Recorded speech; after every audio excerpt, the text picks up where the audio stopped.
Imagine ruling an empire so vast it covered almost an entire subcontinent. Imagine possessing power so absolute that one word from you could decide the fate of millions. And now imagine throwing all of that away for peace.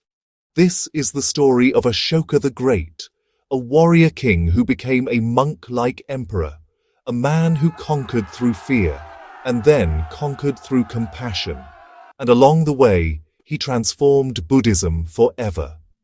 Grab your tea, buckle in, and let's travel back over 2,000 years into a world of rival kingdoms, battlefield epiphanies, and one ruler's quest to build a moral empire. Before he was the Great, Ashoka was simply Prince Ashoka, born into the powerful Maurya dynasty around 304 BCE. But Ashoka wasn't the favored son. Nope, he was the tough one, the bold one, the one people whispered about. Some ancient accounts even portray him as fierce, impatient, and brutally efficient. Someone you'd definitely avoid upsetting. Ashoka's father, Emperor Bindusara, saw potential. He sent young Ashoka to handle rebellions and hostile provinces. And Ashoka crushed them, so effectively that he gained a reputation as a warrior prince who never lost. When his father died, a messy succession war erupted. Ashoka fought his brothers, yes, his own brothers, to claim the throne. It wasn't pretty, but in the end, he emerged victorious. At age 35, Ashoka became ruler of the Maurya Empire, the most powerful realm India had ever seen. But this was just the beginning. For years, Ashoka governed like a typical ancient conqueror, harsh when needed, ambitious always. Those were the rules of the game. Only one kingdom stood free, Kalinga, on the eastern coast of India. Independent, prosperous, proud, and Ashoka wanted it. In 261 BCE, he launched the Kalinga War, his biggest, deadliest military campaign. The Mauryan army was unstoppable. Kalinga fought bravely, but eventually fell. When the dust settled, Ashoka walked the battlefield. What he saw shook him to his core. Over 100,000 dead, perhaps more, families torn apart, cities burned, prisoners dragged into captivity. This wasn't glory, this wasn't victory, it was devastation. Ancient records say Ashoka uttered something truly remarkable. "What have I done?" That single moment of horror set into motion one of the most dramatic transformations in world history. Traumatized by the suffering he had caused, Ashoka turned inward, and toward a spiritual tradition rising across India. Buddhism. Now, Buddhism was still very new.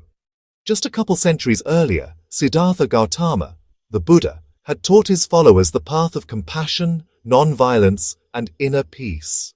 Ashoka studied these teachings. He met with monks. He reflected on the Four Noble Truths and the Eightfold Path.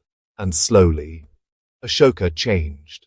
He didn't abdicate his throne. He didn't become a monk, but he became something rare in the ancient world, a ruler who tried to guide his empire through dharma, righteousness, moral duty, compassion.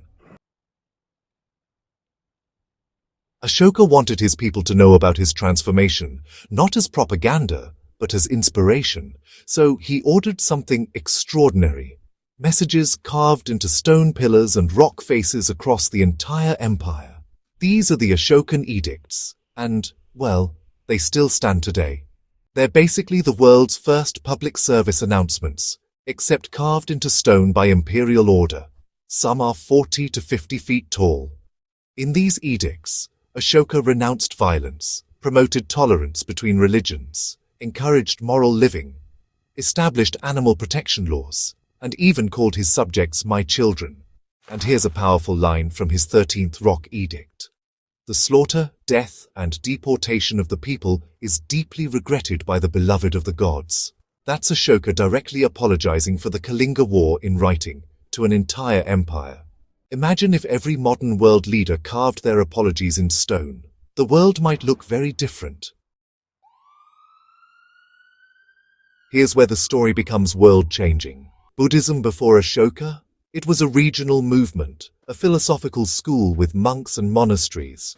Respected, yes, but limited mostly to northeastern India. Buddhism after Ashoka?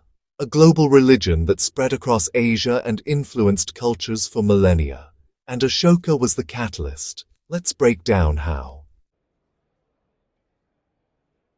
Ashoka sponsored the Third Buddhist Council in Pataliputra. The goal? To resolve disputes among monks, unify doctrine, and preserve authentic teachings. This helped Buddhism stabilize as a more organized religious community.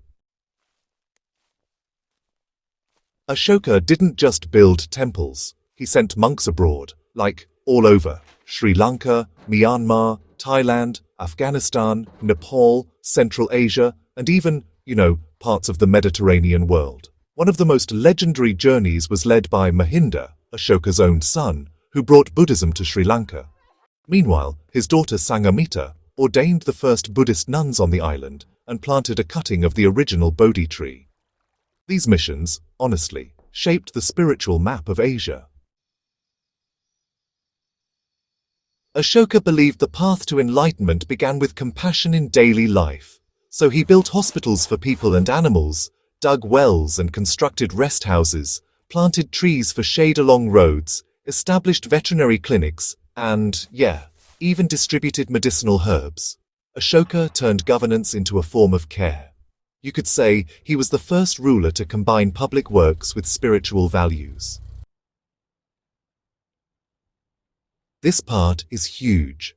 Ashoka didn't restrict Buddhism to monks or scholars. He made teachings available to everyone, including women, farmers, merchants, soldiers, and even prisoners. His edicts were carved in local languages, not elite Sanskrit. It was Buddhism in the people's voice. That democratization, honestly, helped the religion spread like wildfire. Ashoka's story is full of contradictions, and honestly, that's what makes him so human. He ruled an empire, yet preached non-violence. He wielded vast power, yet emphasized humility. He was once feared, later beloved. He didn't force Buddhism on anyone. He encouraged harmony among all faiths. He didn't turn India Buddhist by decree. He inspired through example. And after his death, his empire faded. But his ideas, those were immortal. For centuries, Buddhist pilgrims traveled across Asia, carrying stories of Ashoka's pillars and his vision of a moral society. Those stories shaped Chinese, Tibetan, Sri Lankan, and Southeast Asian cultures. Even today, India honors him. The wheel on India's national flag? That's Ashoka's Dharma Chakra, the national emblem, adapted from Ashoka's lion capital at Sarnath. Ashoka's legacy lives in plain sight. What makes Ashoka more than just a historical figure? Why does he feel timeless? Because Ashoka's story asks a radical question. Can power be used not to dominate, but to uplift? He proved that a ruler could change direction, admit fault, and strive to do better. He proved that empathy could be a political force. He proved that moral transformation isn't weakness, it's strength. In a world still shaped by conflict, Ashoka's transformation from conqueror to peacemaker feels more relevant than ever. Ashoka began as a warrior prince, destined for greatness. He became an emperor, feared by enemies and even his own family. But he is remembered today not for the wars he won, but for the war he ended within himself. Buddhism gave Ashoka a new lens to view the world. And Ashoka gave Buddhism the stage to influence billions of people over thousands of years. Not bad for a king who once wondered if he'd lost his soul on a battlefield. If you enjoyed this journey into ancient India and the dramatic transformation of Ashoka the Great, hit that like button, subscribe for more deep dive history adventures, and let me know in the comments. Should we explore the origins of Buddhism next, or dive into another legendary emperor? Thanks for watching, and remember, compassion can be more powerful than any empire.